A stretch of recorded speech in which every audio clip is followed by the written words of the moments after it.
No.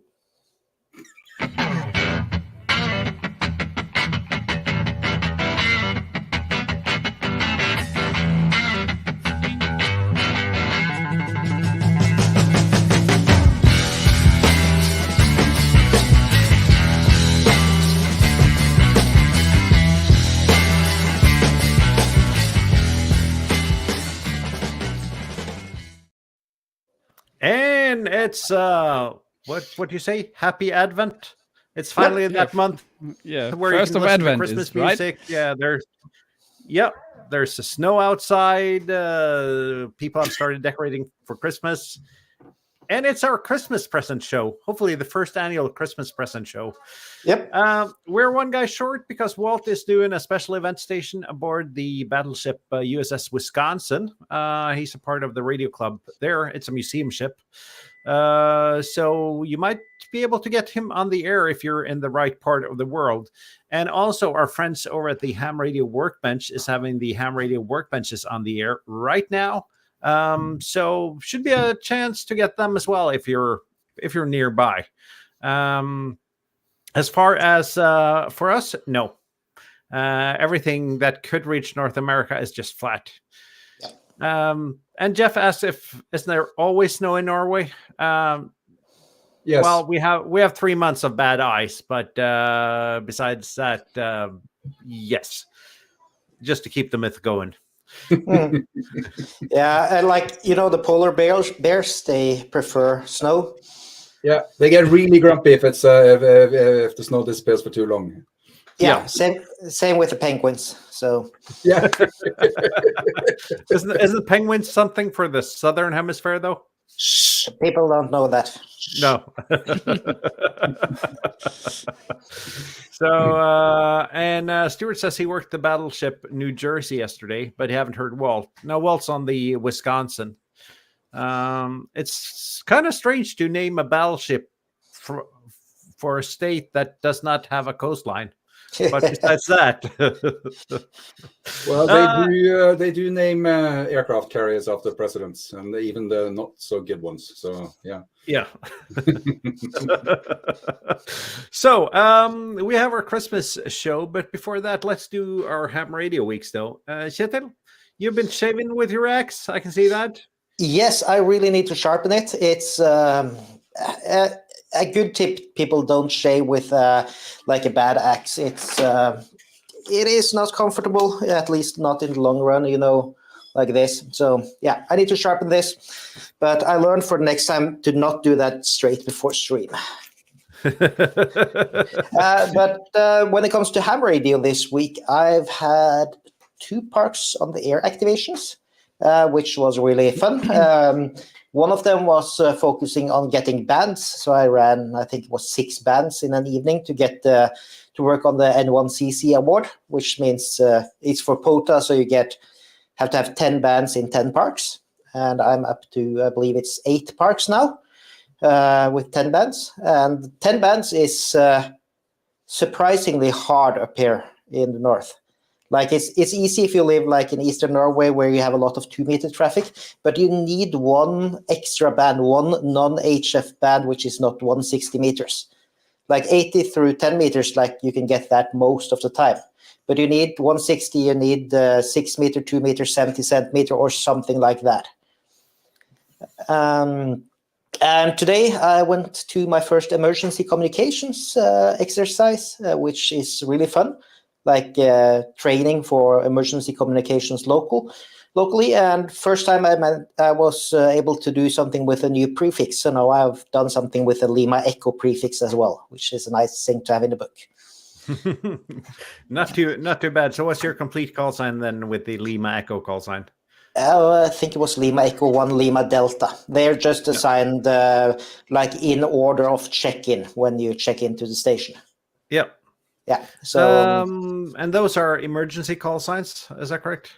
Yeah. So they're only for emergency usage. I've been told quite clearly that if I happen to be in a SOTA reference or POTR reference during exercise, I'm not allowed to upload those as Lima Echo results. Not even accidentally. But that seems like a lot of fun though to do that. So yeah, it's nice to train and see how things work locally. Like 10 meters was useless locally, at least during conditions today. While 60 was okay. 2 meters, of course, worked really nice with a big repeater going through that. But direct 2 meters was useless as well.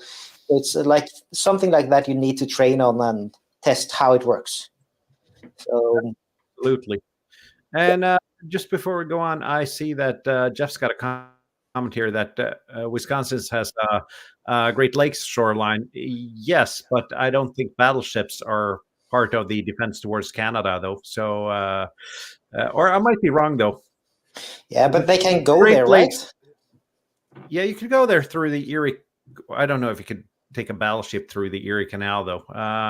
Actually, I have no idea what I'm talking about here. So, Bob, how's your ham radio week been? Nice segue. Slow week, a nice weekend. I think we can say this. Basically, for me, operating portable, when I get off work, it's dark, and that's not really conducive to walking in the mountains in Norway in the wintertime. But I've been to 2 summits, one yesterday and one today. The one from yesterday, that's the picture behind me. So I think that's pretty much the nicest scenery I've ever seen on, well, basically any place. The picture doesn't nearly do it justice. That was on Lima Alpha Bravo Uniform 116, which is called Skotlia. It's a Norwegian summit, about 600 meters above sea level. It's about close to minus 20 centigrade when I was up there. So yeah, I was worried about my fingers for a bit. Turns out that when you go for a summit in wintertime, there's this thing in Norway. You have gloves with just the tips of the fingers cut off. Strangely enough, we call that fingervanter, which is finger gloves, which is strange for something that doesn't have fingers. But yeah, it's not really a good idea when you're outside in minus 20 degrees. So yeah, but really they have a big brother called shooter's gloves, that where you like have that flap you can take over the edges. Yeah, those are amazing. May need to get some of that because that was getting really cold. I was logging on the phone and yeah, I had to cut that. That was probably the first time I had to cut the pile up short.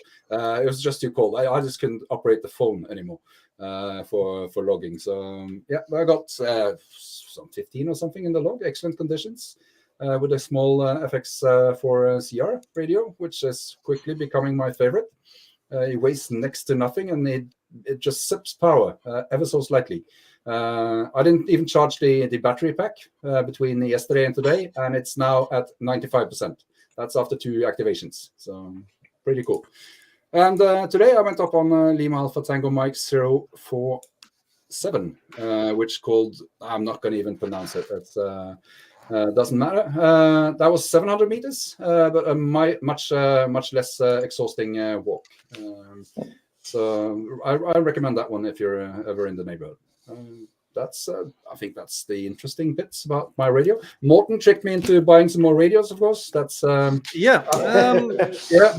Do you have the link up for that? I think I can find it pretty fast, relatively fast here. I'll let you show it. And of course you ordered the same radio, so you can talk about it. So yeah, I did. That's one of the things I'm waiting for in the mail, but I'm just gonna put this up here. Let's see. And that's I showed it. I think I showed it last week as well. It's the and it's time to embiggen the screen here a little bit. Yep. If let's see. There we go. That was a tad bit too much, I think. The Liligo TWR Plus is an ESP32 handy talkie, which is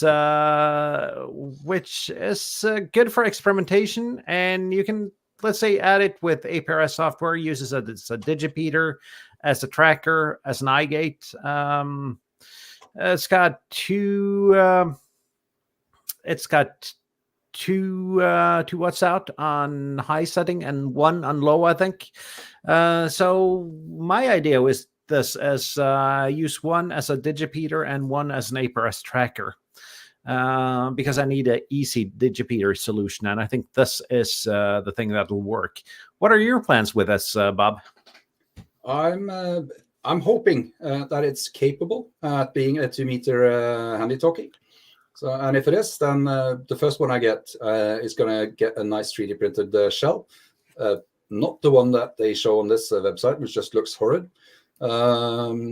But yeah, same as with you. I would really love to have a tracker that I can just put in the car that turns on when I turn the car on. That would be a nice thing to have. Then I can put the FDM 500 in my shack instead of in the car. So yeah. This is a little bit cheaper than the FDM 500. It is, but if I put the FDM 500 in the car only for APRS, then it doesn't really matter. I have a really nice IC 2820, I think, or is it 2028, which has a dual receive type thing. So that's probably a much better radio for putting in the car when you can put two antennas on top and have the diversity receive. So, but that doesn't have APRS. So if I actually manage to get something like this in the car, and I can put that radio in the car, and that would be good. Yeah. Also, Jeff comments that you can use it for fox hunting, and you could probably, since you can develop your own software for this, it's an ESP32. You could probably make a fox hunting image for it, and I think upload that. There's already firmware for fox hunts for that thing. It seems like so. But I would love to get that going in Norway. They have that radio orientering. I would not radio orienteering. Yep. Yeah. Which is not the same as a fox hunt. A fox hunt is a lot more like drunk people trying to find a radio, and it looks like so much fun. I would love radio orienteering is a serious sport with radios. Yeah. Fox hunting is not. So no, but still with radios. So I'd love to get something like that up and running in Norway. And actually, I might. I have a feeling I might order more of these, but. We'll see about that. I'm going to do a little bit of a review on it when it arrives. Anything else this week, Bob? There's the normal nets. I met you on. We've retired for the winter the Thursday 2-meter sideband nets, and instead we have basically a rag chew on a local repeater on Thursdays.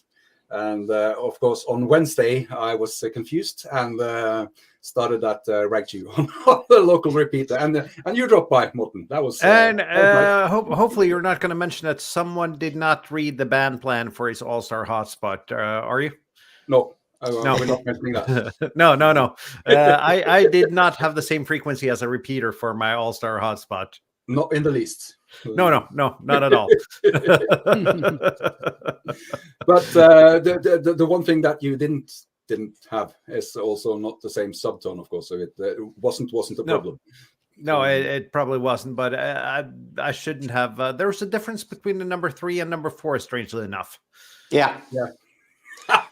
There's a whole megahertz difference between those, and that puts you in a completely different segment of the 70 centimeter band, it turns out. Yeah, which is called repeaters out. So yeah. Let's see, Tobias, your week. Yeah, not a lot of ham radio. I just played with one of my very old SMD project, and it looks completely ugly. If you want to zoom in, everybody can have a laugh. This is my teenage self having a go at SMD components, which were the hot shit at the time, if we can say so. So this is like, I don't know, 20, 30 years old, very badly etched PCB.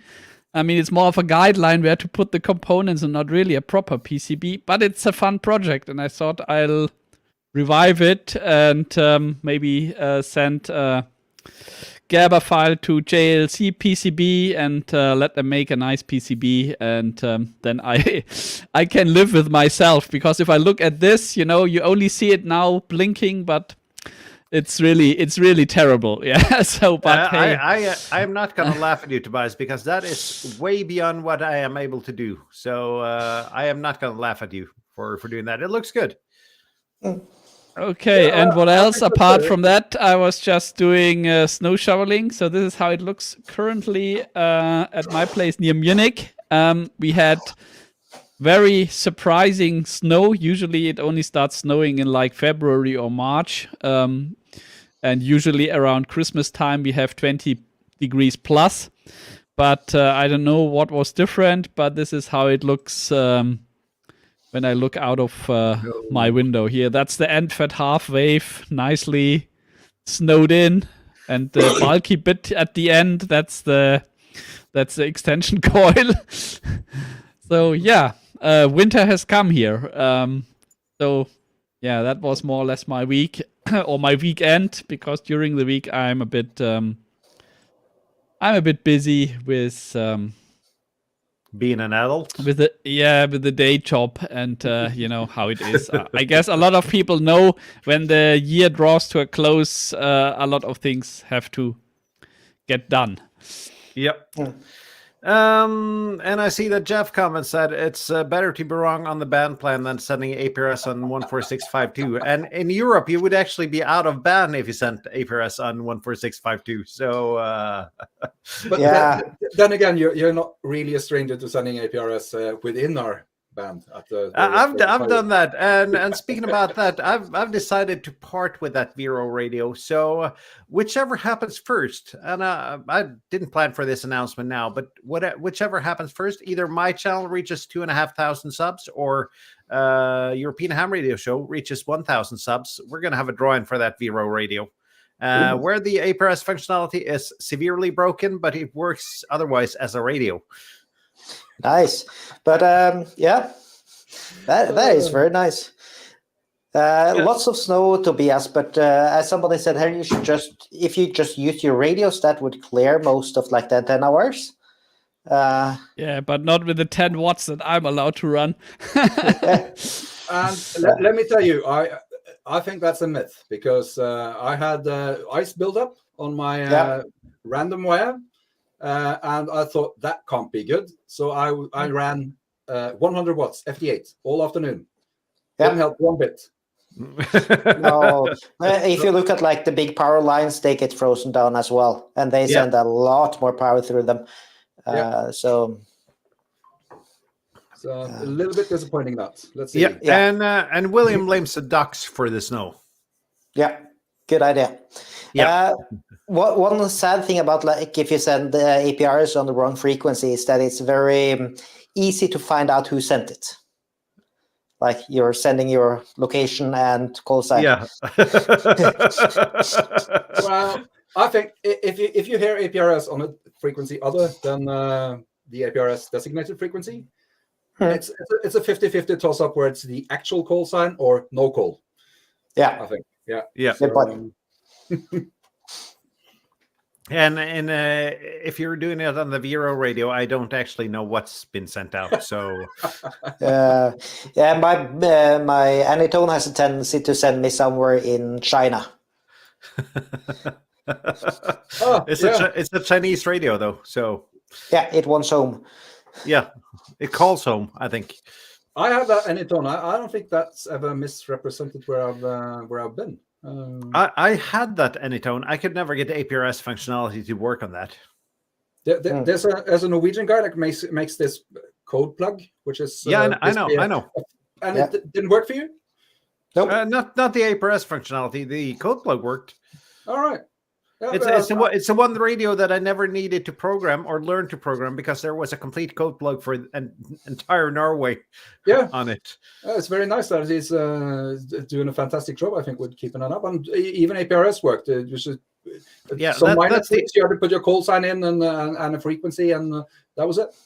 Yeah, and that's the Anytone 878 for those who wonders. And it's Big Brother, the 578. You could use the same code plug on the 578 as well. And that's all your week, Tobias? Yep. Unfortunately, I haven't even switched on the radio in 2 weeks. Shame on me. And let's see my ham radio week. It's been my ham radio Sunday actually, except that I've been waiting for packages. And if you buy something used and people use the wrong carrier, it takes it about a week to get it shipped about 100 kilometers. Yeah, and for those wondering, the Norwegian word for wrong carrier is PostNord. Yeah. And so hopefully, because I bought a used US DX, one of those Chinese radios. Let's see if I can figure out how to put that up on screen here. One of these. This is a new one though, but this is the exact model I bought, and I got a good price on it. So I figured, why not have a small QRP radio? Waiting for that, I was hoping that he'd use the right carrier, so it would take it about 24 hours to arrive, but he used the wrong carrier, so it takes 7 times that time to get it here. And then one of those power meters that you plug in line between your battery and your radio when you're doing portable. Yeah. Okay. I just got to find the right button because I was pressing my Stream Deck, but that does not control StreamYard. One of these meters. Turns out that there's directionality on them.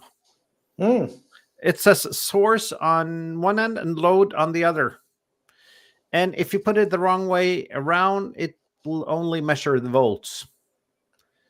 But it doesn't blow up. It does not blow up. It just measures the volts. So, and I am apparently not the brightest guy in the world, because a while ago I ordered a new one because the old one only showed volts. Got the new one, plug that in, only showed voltage. And guess what I did? I went on Amazon and I bought a third one. Then I had to look at it. And, I take the spare, okay? I have two spares now tomorrow when the package arrives. That's nice. So I have 3 of them now. Apparently it helps to read well, there are no instructions on those, but honestly, the labeling that says source and load is not tiny. No, let's see if my camera wants to focus here. So they definitely haven't spent the money on a proper shunt resistor, otherwise it would not matter, right? I think they have it, Tobias. The thing is that the ADC on across the shunt, it goes from ground up. It's not it's not right. Okay. Right. And let's see that Stuart comments that the reading is fairly approximate, and it is. It's fairly approximate, but it's approximate enough for what you use them for. It's not lab grade equipment, but it's approximate enough. But what did the manual say about how you connected it? There was no manual. Oh. When you buy things from eBay, you get them in an envelope, and that's about it. Oh, yes, of course. Yeah. And let's see. Besides that, my ham radio week did a pod activation today. Had the worst pileup ever. I filmed it, but I don't think there's going to be a video because, honestly, it was no fun at all. For the first time in my life, I had to ask for numbers. Ask for 1 call signs, 2 call signs, and so on, because it was just the most chaotic pileup I had. And that happened from the first CQ. Yep. I got 49 in the log. By that time, I was freezing was so that much. All local stations, or, No, it was everywhere from Canada to Spanish North Africa. Okay. Yeah. And most of Europe. But it was seriously not a lot of fun with those people. I for one, I still hope you publish that video, because I've listened to you telling people off before on the air, and it might not be fun for you, but it's really, really fun to listen to. So, but I've been thinking about that though, and just making that part into a short. Yeah, actually, because Morton plays the band police or something like that. And 45 asks if anyone is happy with their country's respective postal service. Yeah, we are in Norway. The thing is, though, the guy that shipped the radio to me did not use the postal service. Yeah, well, I'm not really happy with them here. Like, if I order something from somewhere in my city, then it's sent 500 or 600 kilometers to Oslo by car, and then sorted there, and then it's returned to me. So it's a 3-day round trip. The thing is, it still takes 3 days. If you did that with PostNord, it would take 3 weeks. Yeah, but both of those trips, it goes through the local sorting center before it's sent to Oslo to be sorted, then goes back again. Room for improvement, I would say. No, everything there is environmentally offset, so they're like offsetting their carbon footprint. So it is called green shipping, which is, I have some words to say about that. That's not suitable here. Because there is, of course, emissions when you send something 1,000 kilometers, you don't need to send it. There's no way you can make that green or good. But speaking about the big pileup, I had a big one on Monday as well with my POTA activity. 10 watts out, and I got 45 in the log in under an hour. That was like chaos. I wanted to shut down a few times and like went QRT, and then suddenly the pileup continued. So I had to I didn't want to feel bad and just shut down. Lots of chaos, lots of bad people doing bad things, of course. But after a while, I did like the old trick of just reducing the power to 1 watts, and that didn't work. People kept calling. That was annoying. And I think this is karma for having the band police episode last week. I wasn't there. No, but you're part of the crew, though. Yeah, but then again, it shows how much bigger POTA has become in a year in Europe. Yeah, how many more hunters you have? On New Year's Day, it's been exactly 2 years since I started POTA. That first activation, I struggled. Actually, no, on Christmas Day, actually, is my 2-year anniversary, I think. I had one activation, which I just did on a net on 80 meters and managed to activate. But my first real POTA was New Year's Day 2 years ago. Yep. And I struggle getting 10 QSOs there. Yeah, it's I tried last year, like that was my first POTA activation, and then I couldn't do it without doing fluorofauna at the same time. And for now, the last few POTA activations, I've cut out fluorofauna completely, and that's basically because of the hassle with logging there. There's such a mess to do logging. So it is fun that it's possible to go out there with a small radio and get a lot of QSOs. It is. POTA has grown significantly in Europe the last 2 years.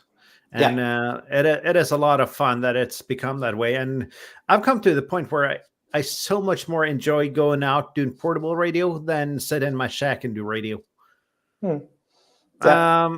And in my shack, I usually do the thing that is better than CW. Yeah, me too. FD4. Or FD8, FD something. Or RITI. So, should we get on topic? Yeah, sure. Okay. Yeah, but should we do the what's the mode episode? Yeah, I was about to say that we should do that before we go on topic. And Bob, you sent me a video about 12 minutes before we went live. So someone reminded me about 13 minutes before we went live that I needed to send a video. So I quickly put something together. Yeah, and that shows. But let's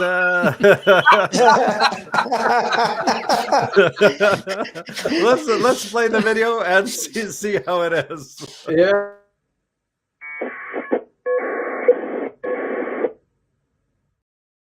Very nicely done. some quality editing there. We normally do a hint, and I will say that the primary hint is the fact that I needed to cover up the display of the radio. Yeah.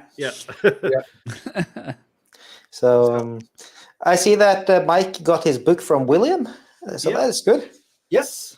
I guess some shipping goes faster than PostNord. Yeah. Yep. Basically, all shipping goes faster than the PostNord. Carrier pigeons are more reliable than PostNord. Yeah. So if you know that mode, we'll play it again towards the end of the show, but send it to cq@hamshow.eu. Yeah.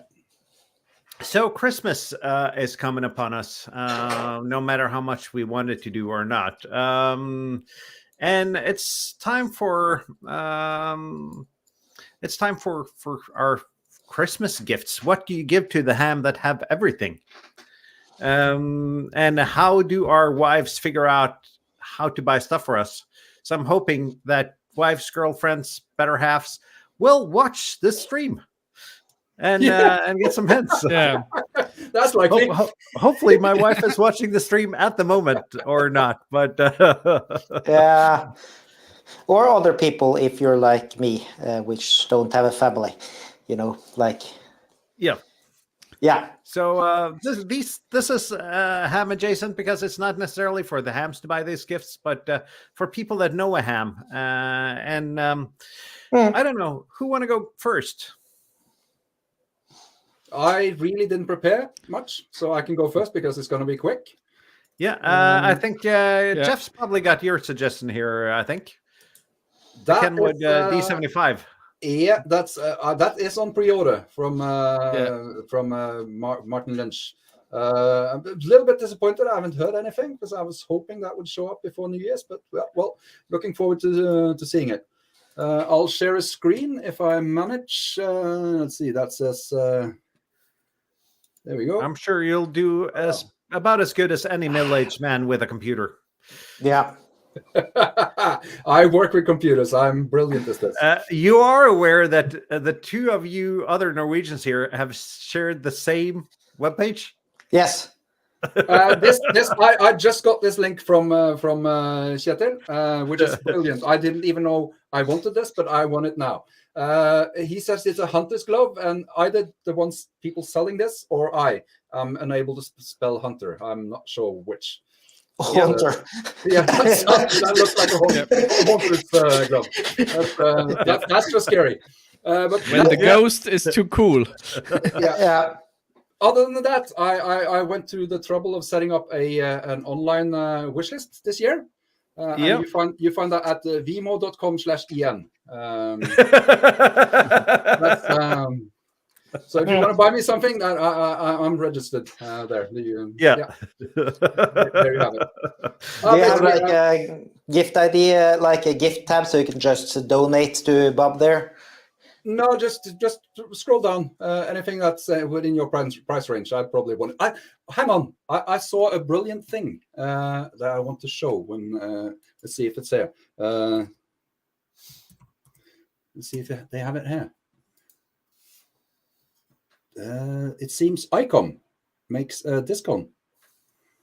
Okay, it's probably a good. It's probably a good antenna, but it's not here. I'll speak about that another time because I'm definitely gonna order it. But if you want a discount, I got one that I don't use. So me too. Because mine is crap, and I'm thinking yours probably is the same. But if Icom makes it, then it might just be a good antenna. So you're thinking that an Icom branded discount is gonna be much better? Yeah. I'll go for the diamond branded one. That's the one they make a nice one. I have a diamond discount, or it's actually and called it's bad. That's it's a called surprise. A Kanika, but it's still a diamond though. It's the same antenna. Yeah. So anyway, I really want that, and the reason I want that up on my roof is for listening to everything not ham related. Because Morten tricked me into looking at AliExpress, and so I ordered a Hack RF with the Porter Pack with the firmware that's called Mayhem. And what could possibly go wrong with that plan? Yeah. So I need an antenna for that on my roof. So I'm going to start terrorizing the neighborhood. Yeah. But the thing with that antenna is that it's matched quite nicely to all the ham bands from 2 meters and up to I think 13 centimeters. So you can actually transmit on it without destroying your radio. And that is also appealing to me. Yeah. Yeah. I can do that with my Discone as well. It just does not have anything that closely relates to gain. Nope, that's true. I did a FT8 contact to Sweden on my Discone. It's some weird random thing I got. I think it's diamond, but I got it for free once. So I managed to do one FT8 contact. Yep. Amazingly. Yeah, my Discone is. But as you can receive FT8 also with a dummy load, that's not saying much, right? Good point. But in all fairness, you did actually complete the FT8 QSO, didn't you? Yes, 2-way to Sweden from Kragerø. So That's that's quite a while. load. Yeah. Yeah. So, and that's all you want for Christmas, Bob? Basically, I'm spoiled rotten. So for all my friends and family, I just tell them give money to Doctors Without Borders. That's quite frankly, that's what I want for Christmas. And that is actually a really good idea, though. Yeah, related or not, that is actually a really good idea. To Doctors Without Borders, Red Cross, any of those organizations. Absolutely, and now more than ever, I think they could really use that. So that's my biggest wish for Christmas. Yep. Or I have some bigger wishes. I wish that there was no point in giving money to Doctors Without Borders, but sadly there is. So yeah. Yep. Please do. Kjetil, I see you have your screen up. Yep. Yeah. So to take one organization that's usually forgotten, it's Engineers Without Borders, which I'm a member of, which does a lot of good engineering work. So donating to them would be a great idea for people that's have. So they do lots of like civil engineering, like making waterworks, doing electrician, setting up solar rigs and stuff like that. So that's a good option. But for the ham, let's go back to the Haunter gloves. These ones, I use these ones almost exclusively. So they're like they're a mitten without without the tips of the fingers, and you have like a glove portion that you flip over. So they're good. They keep you nice and warm even when you're wet. So. But one caution with these, absolutely this brand, is that like they are flammable if you put get some flammable liquids on them. They burn really easily. So that's like a safety advice. How did that come up? How were you made aware of this? I wonder. Experience. I'm a scout. So these used to be used by the Norwegian Army before, but now they've gone on to some other more fancy stuff. Yeah. Another good thing, like for example, a multi-tool, something like this, or some other Gerber tool or whatever. I've had mine like this. I've had this for 20 years, and it's still just as sharp as when I got it. So always nice to have.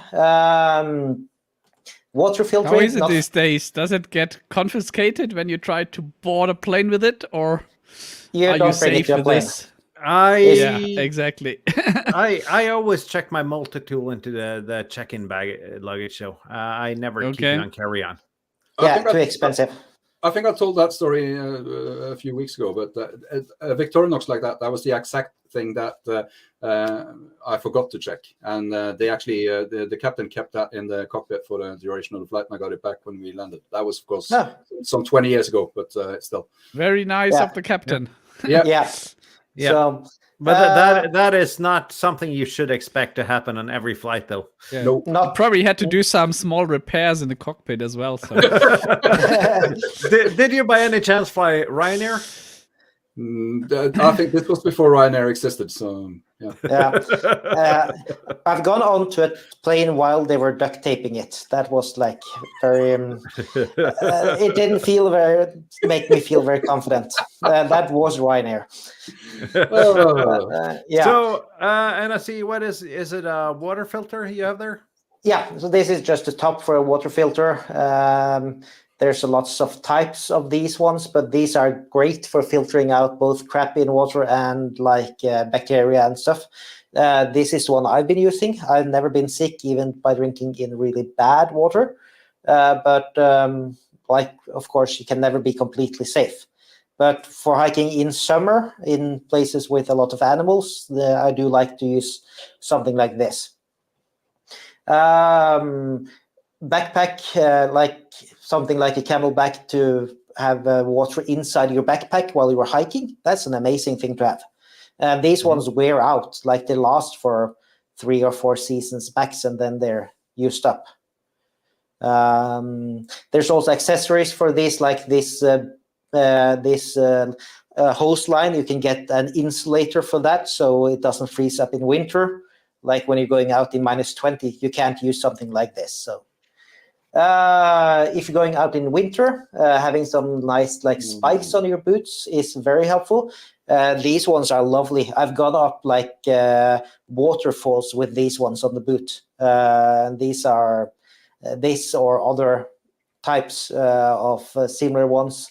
But I would get the heavy versions. Like you can see, these chains are heavy. There are some like lightweight variants like this one, where you can see the chains are a lot, or the links are a lot smaller. They break. They really won't last you if you're doing SOTA. These ones, you can walk on rocks. You can do pretty much anything with them. I can attest to that. I have the exact same things, and it's just for keeping in your backpack when you go out during for activations during winter. It's a lifesaver. Yeah. And as I said, get the heavy duty ones. They will wear out, but they're not that much more expensive, and they're much cheaper than falling. And like on a mountain, this can save your life, literally. Also great for doing football, soccer, something like that. And like if you have some like family that likes to go hiking, get hiking food for them. Like it's a simple thing, but like some sort of a field ration or a MRE of a good quality. Don't buy like the crappy ones that don't taste good, but some sort of good MRE or hiking food, hiking drink, something like that is always nice to have when you're out. So that would be things that could be, or a few of these things are on my gift list for this year. Yeah, those are not. Those are nice things, though. It was an excellent suggestion from Mike there. It disappeared way too quick. I'll put it back up again. A beanie that says, "I am operating ham radio. Don't interrupt me." Yeah. That would be nice. Yeah, or a sign, something like that for you, Martin. Like, please go away. I actually had a guy coming up to me while I was wrapping up my activation today. It was an older guy, and he asked, "Is that an Ampro antenna on top of your car?" And I said, "No, it's not. It's just a 5-meter whip." And he seemed to know what he was talking about. And I asked if it was a ham, and he said, "No, I never got around to it." So I said, we have meetings every Thursday in our club. Nice. Yeah, you are out promoting the hobby when you're out. So it's always nice to do it and to show that we're not some weird people that do weird stuff. Well, we are weird people, but not that kind of weird, right? we try to conceal the fact that we're weird when we're out among there's a word for normal people in Harry Potter. I forgot what it is. Muggles. Muggles, yes. So, Tobias, any Christmas gift ideas from you? Yeah, I'm very badly prepared here. Christmas gift ideas. I guess the standard is you can never have enough connectors. Yeah, so adapters, connectors from PL to BNC to SMA. A nice kit, maybe golden if you have enough money. Yeah. I think you can't go wrong with that. Apart from that, coaxial cable is also nice. Get some high quality cables, 10 meters, 20 meters. Basically, not so much focused on buying new radios because if you're gifting to a ham radio operator, he probably has opinions and you would anyway buy the wrong radio for him. But so either give him a gift card or give him some accessories that he's gonna use. Speaking about coax, though, Messi and Poloni, if you're listening, we're taking sponsorships.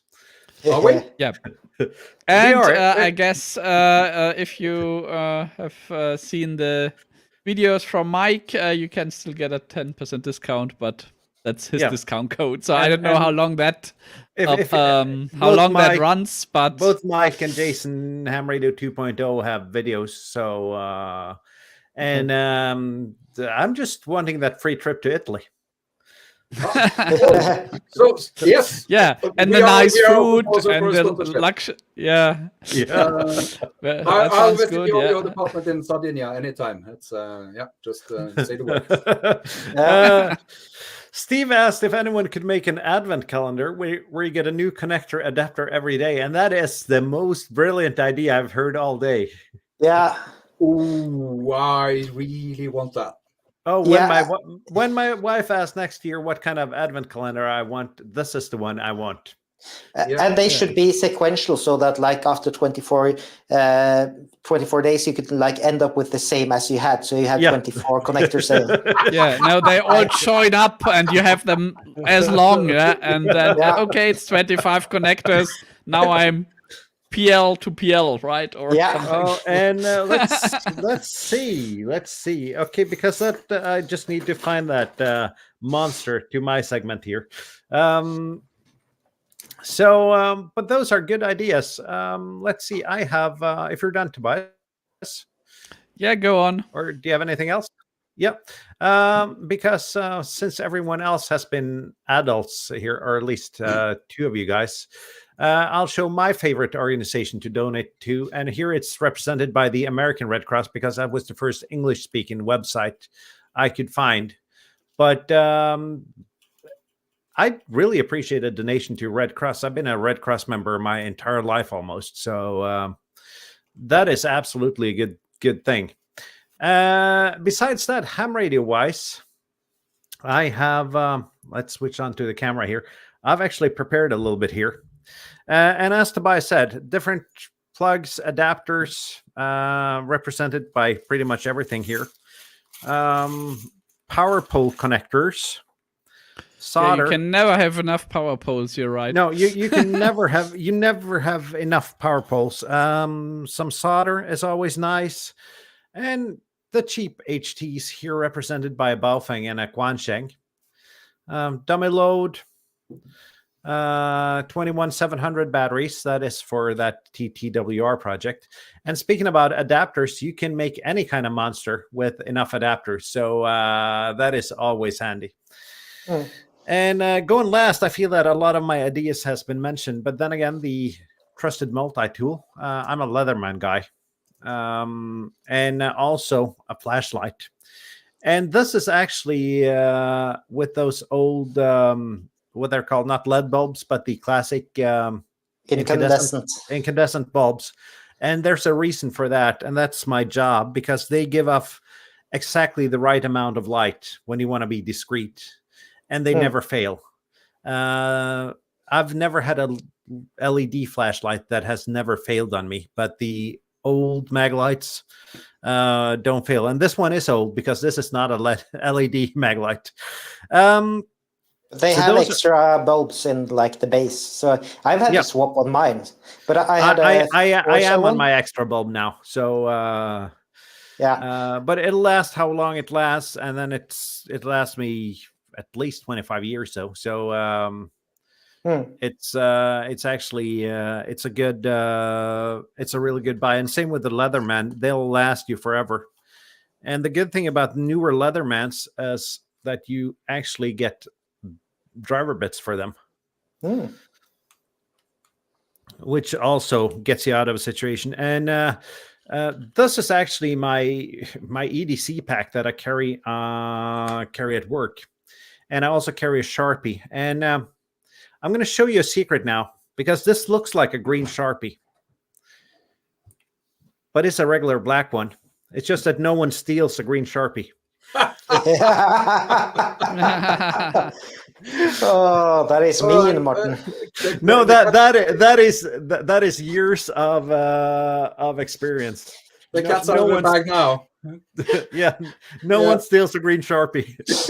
I just remembered one thing that I have to buy for Christmas. It's a small stand to, be able to put the mag mount on my car roof. Yeah, because I'm, just a tad too short to, reach over. So something that's like that high or so, where you can stand on and lean over the car roof. That would come in handy. I stand on the bottom of the door. You get this small step that falls out, and you attach it to where the thing that locks the door in place. Okay. How do I explain this? I'll find out for the next show. I'll send you a picture. But basically, when you close the passenger or the rear doors, there's a bolt or something that the door grabs onto to stay closed. Yeah. You can get a small step that attaches to that, and you can stand on that when you're up on the roof mounting the antenna. That sounds like a good idea. I've been using the IKEA's wooden stand so far, but now it's all snow outside, and I don't want to drag the wooden thing outside anymore, right? And the thing about the IKEA stand is that it's not collapsible either. Yeah, exactly. But you should go to any camping store, any RV caravan store, and they have a lot of those steps and things that fold away and don't weigh a lot. Because when you're out camping, space and weight is really comes. Yeah, it should be. I should be able to, drive it around. It shouldn't weigh a ton, right? Exactly, and it should pack down and be really compact. And you can get those at any camping store. So actually, we've managed to be on topic for 20 minutes now. Yeah. Very. Not half bad. Should we do the guess that mode again? And the prize is one of those beautiful hats that Bob is wearing, except it says hamshow.eu if you're lucky on it. It might say hamshow.ev, but so let's find. I'm gonna find the video here and play it once again, and send your answers to. I am lost in trying to produce this show. There we go. Send your answers to cq@hamshow.eu. And I actually put the wrong banner up like this. And now for the video, I think.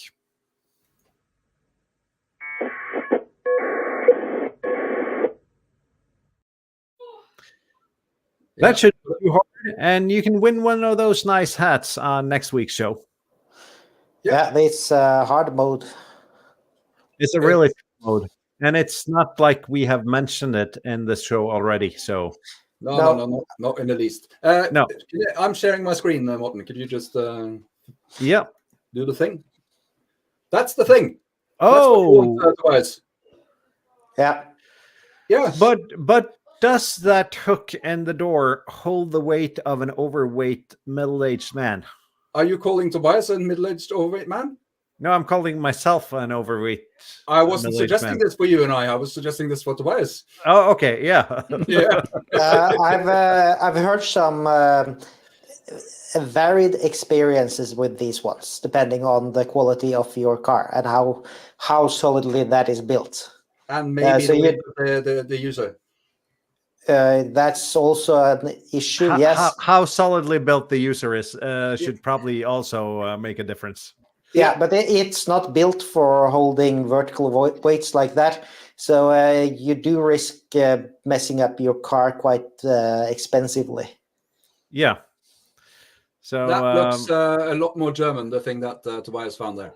Let's see. I am going to make Tobias a little bit bigger here. Oh, yeah. I was just Googling, and it looks built like a tank. I don't know.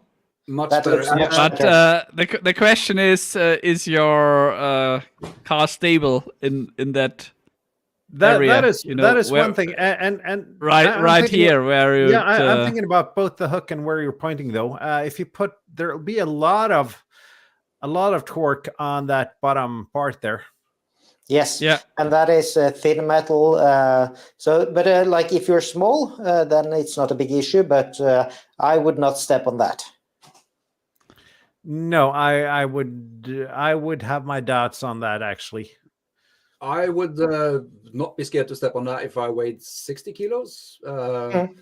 You don't? weighing closer to 120, I would not step on that. That is true. But I think Tobias probably is closer to 60 than 120. So I think it might work.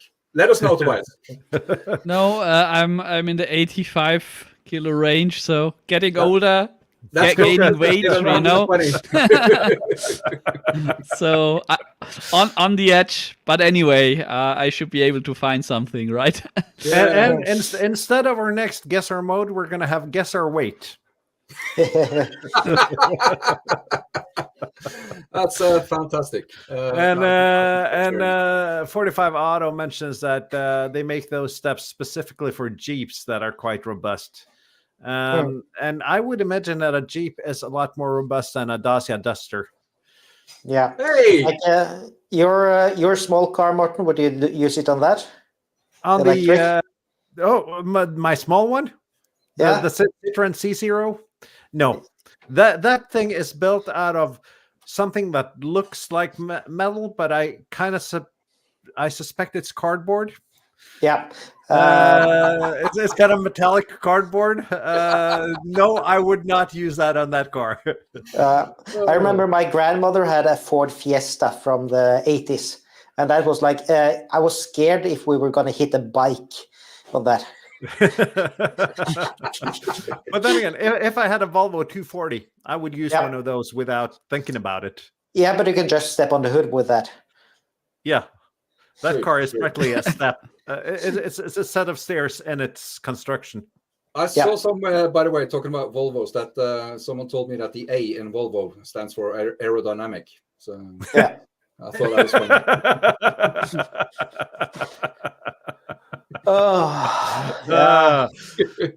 Let's see. We should probably talk about the next 2 weeks, because we have guests for the coming next 2 weeks. And next week we're going to be, I actually had to go in and see how many people my StreamYard subscription allows me to have on at the same time. And we're going to max that out. We can have 10 people on stream at the same time. And we are, let's see, I am going to do a little bit of promo here. The best ham radio podcast, if you have 3.5 hours to listen to it every 2 weeks. We're going to have the crew from the Ham Radio Workbench joining us next week.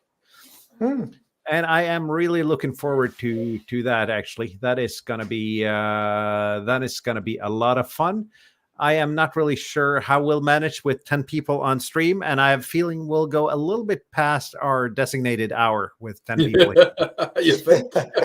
Yeah. So let's hope that they know that they're coming as well. Yes, they do. You've seen the emails. All of you guys have, I think so. Yeah. Lots of mails. And all of those guys are nice people there. So I'm really hoping that that'll be a great show. And the week after that, Bob, you booked our guest, so perhaps you should introduce the topic and the guest. Yeah, he has a Romanian name, of course. I think I should pronounce it Mihai. He's a soda operator. He lives in Norway. He's a Romanian, and I think he's closing in on his mountain goat. He might have finished it, and he might not. But that's not why we bring him on. That's going to be for the tangents. We bring him on for his LoRa APRS experience. So he's going to talk about LoRa APRS, and maybe we can tag along some of us at least that has ordered some of these interesting small little boards, and we'll see what we can manage. LoRa APRS, yep. It's fairly huge. Some places in Europe, they got fairly good coverage. In Norway, I think there's just a couple of ground stations, but maybe we can get some more interest for that in the Nordics, and that would be fun. And it's just one of those, because I started looking into that TWR radio for APRS uses, and then the YouTube algorithm works in strange ways, because suddenly you're on LoRa APRS and you're on all kinds of open source development boards for radio, and I have a feeling that the LoRa wormhole is a place I really want to be when we hit the new year. So I haven't ordered any boards yet. I'm going to let you do that, Bob, and you can report if they work. And if so, I'll probably order some myself as well. And I actually saw a YouTube video by Mikael Feldman, I think it is, a German YouTuber that made a combined 2-meter APRS and 70 centimeter LoRa APRS Digipeater iGate. And that would be an awesome concept to try. So I'm fairly confident that I'll buy one of those boards as well. That's it sounds like a fun thing to do. And if you want other YouTube suggestions for LoRa APRS and LoRa things in general, then our friend with the Swiss distortion on Signal, he's got many of those.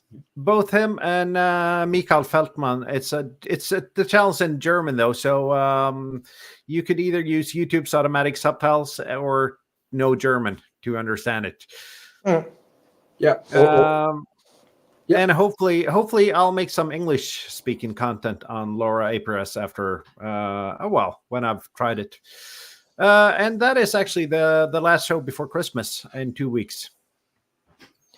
It is true, but we are planning a mid-week special, aren't we? Yeah, the week between Christmas and New Year's, because both Christmas and New Year's end up on streaming days. So we're not going to stream those 2 days, but we're thinking about December 28th, tentatively. So we'll confirm that when we're a little bit further on, but that's a broad general plan at least. And then we'll be back for a regular season 2 in January. Sounds like a plan. It sounds like a great plan. And if you guys want to be guests on our show, send us an email at cq@hamshow.eu. And if you have something you really want to talk about, something that's really interests you, something that you want to know more about, send us an email and we'll try to make content on it. Yeah, or reach out on Discord. We're there always. Yep. If you go to hamshow.eu, there's a join Discord button there. That's the easiest way because Discord links are long and cumbersome. I want you to spell it phonetically, Martin. No. The thing is though that address is kind of a lottery because it changes every time you generate a link. Yeah. Yeah, and there's upper and lowercase letters as well. I think that would be just painful phonetically. Yeah. I can do it. I can do it in CW. That's good. Anyway, I think that's it for now. Thank you for joining us and hope you got some Christmas ideas. See you next week together with the gang from Ham Radio Workbench. 7-3. 7-3. 7-3. Thanks for watching.